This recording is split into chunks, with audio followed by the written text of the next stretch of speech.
अब मोदी जी देखिए, जेडीयू और आरजेडी कह रहे हैं ये शराबबंदी तो आपके साथ मिलकर ही लागू की थी नीतीश कुमार ने, आप इसके पक्षधर रहे हैं, आज आप इसे खत्म करने की मांग कर रहे हैं, ये यू टर्न हुआ आपका?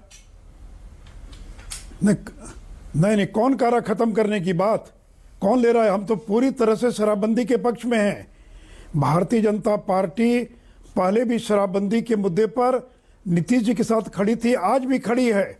हम शराबबंदी खत्म करने की मांग नहीं कर रहे हैं, उसका जो क्रियान्वयन है, उसका जो इम्प्लीमेंटेशन है, उसकी समीक्षा होनी चाहिए। लेकिन नीतीश जी जो बयान दे रहे हैं कि जो पिएगा वो मरेगा, तो 4 लाख लोग जो पीकर जेल चले गए उनको मर जाना चाहिए।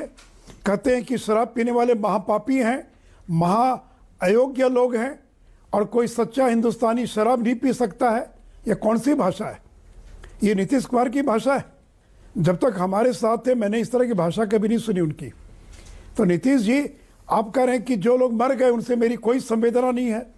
अरे बेचारा गरीब आदमी जिनको जागरूक बनाना आपका काम था, सरकार का काम था, आपने जागरूक नहीं बनाया और लोग पीकर मर गए।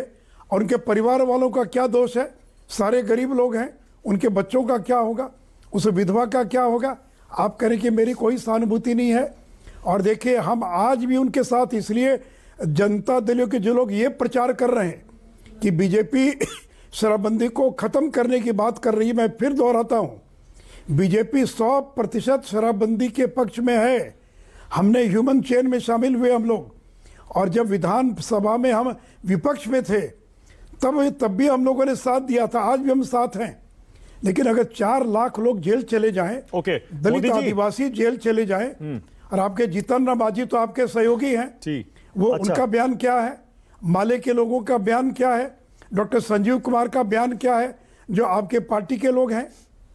मोदी जी, क्या आप शराबबंदी के पक्ष में सिर्फ बिहार के संदर्भ में हैं या पूरे देश में आपके हिसाब से शराबबंदी होनी चाहिए, आप उसके पक्ष में? नहीं तो बिहार में भी है ना।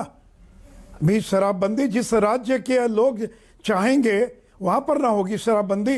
गुजरात में शराबबंदी है और बिहार के अंदर शराबबंदी है। अभी पूरे देश में शराबबंदी की बात कहाँ आ गई?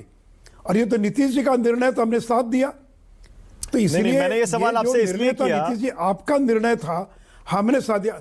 नहीं देखिए, इस सवाल का आज कोई मतलब नहीं है। अभी सवाल है बिहार में 40 लोग मर गए, ठीक है, और उस विषय को लेकर बिहार की विधानसभा में जिस तरह का बयान दिया नीतीश कुमार ने, नीतीश कुमार को क्षमा मांगनी चाहिए। आप बिल्कुल सही कह रहे हैं मोदी जी, और मैं इस पर आपके साथ देता है, मैं आपके साथ हूं कि नीतीश कुमार का बयान बिल्कुल संवेदनहीन है जी। नहीं, सुन लीजिए पूरी बात, मेरी बात सुन लीजिए। उन्होंने ये कहा कि बीजेपी को कहा कि बीजेपी के लिए जिस प्रकार के शब्दों का प्रयोग किया कि बर्बाद हो जाओगे, तो नीतीश जी याद रखिए, बीजेपी को बर्बाद करने वाला कोई पैदा नहीं हुआ है।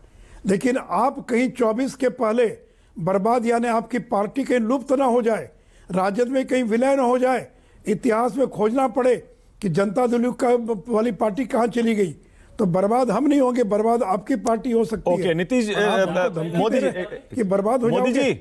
मोदी जी मैं आपके साथ हूं, और मैं बिल्कुल आपसे सहमत हूं। मैं मानता हूं नीतीश जी का बयान संवेदनहीन है, मैं बिल्कुल आपके साथ हूं। लेकिन 2022 का आंकड़ा जहरीली शराब से मौत का बिहार का 67 है अभी तक।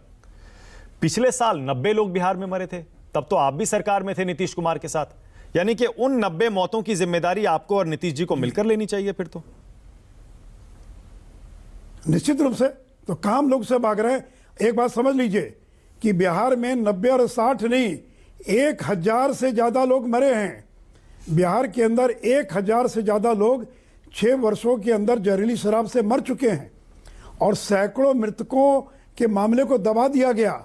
लोग डर के मारे लाशों को जला देते हैं, क्योंकि अगर मालूम पड़ेगा तो उनके परिवार वालों को तंग किया जा सकता है, गिरफ्तार किया जा सकता है। जो छपरा में भी 40 से ज़्यादा लोगों की मौत हुई है, और मालूम कीजिए पिछले 3 दिनों के अंदर श्मशान घाटों में कितने लोगों को जला दिया गया। लोग प्राइवेट अस्पताल में जाकर इलाज करा रहे हैं। तो ये भय और आतंक मोदी जी का तो बड़ा आपने जो ये पैदा कन्वीनियंट हो गया ना। ये भले तो हम आपके साथ थे मोदी जी, ये तो कन्वीनियंट हो गया। नहीं, अरे भाई हम आपके साथ थे जी। हाँ, मैं कह रहा हूं तो कन्वीनियंट हो गया कि जब आप और नीतीश जी साथ थे, तब जो जहरीली शराब से मौतें हुई उन पर आप खामोश रहे। अब जब आप विपक्ष में आ गए और वो मौतें दोबारा फिर से हो रही हैं तो आप आवाज उठा रहे हैं अपनी। देखिए ये गृह मंत्रालय किसके पास है, एक्साइज डिपार्टमेंट किसके पास है। और उस समय भी हम लोगों ने नीतीश जी को कहा था कि नीतीश जी ये जो शराबबंदी है इसको अगर ठीक नहीं करेंगे तो बिहार के अंदर स्थिति बिगड़ती जाएगी।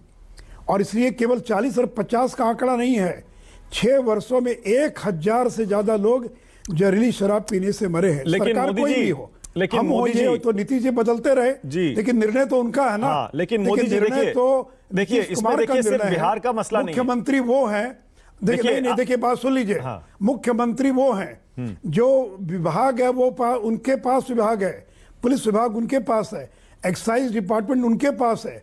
और उस समय भले ही हम लोगों ने टीवी डिबेट में नहीं कहा हो, लेकिन हम लोगों ने नीतीश जी को समझाया कि अगर इसको ठीक से लागू नहीं करा पाएंगे, क्योंकि भाई हम क्या कर सकते थे, हम पुलिस महकमा किसके पास था। ओके चलिए मान लिया, चलिए ठीक है, मैंने आपका ये तर्क भी मान लिया कि आपके पास पावर नहीं थी क्योंकि मिलीजुली सरकार है और नीतीश जी इंचार्ज थे। लेकिन ये जो आंकड़ा है बाकी देश का, ये तो कहता है कि सबसे ज्यादा मौतें मध्य प्रदेश में हुई हैं जहरीली शराब से 1200, फिर कर्नाटक में हुई हैं 909, फिर पंजाब में हुई हैं 725, और छत्तीसगढ़ में हुई हैं 505, मध्य प्रदेश में हुई, यानी बाकी जगह भी बीजेपी राज्यों में भी खूब मौतें हुई हैं जहरीली शराब से। के लोग वहां उठाए ना भाई, जदयू के लोग वहां उठाए ना, हम तो बिहार तक सीमित है, हमको तो बिहार का मालूम है। तो बिहार के अंदर जनता दल राजद के लोगों को, कांग्रेस के लोगों को उन राज्यों में उठाना चाहिए। मैं राष्ट्रीय नेता नहीं हूं, मैं राष्ट्रीय नेता नहीं हूं, मैं बिहार तक सीमित हूं। भले ही मैं भारत की संसद में हूं और संसद में आने से कोई राष्ट्रीय नेता नहीं हो जाता है। तो इसलिए मेरा कहना यह कि देखिए बिहार के अंदर क्या और आज उसकी चर्चा हो रही है, इसलिए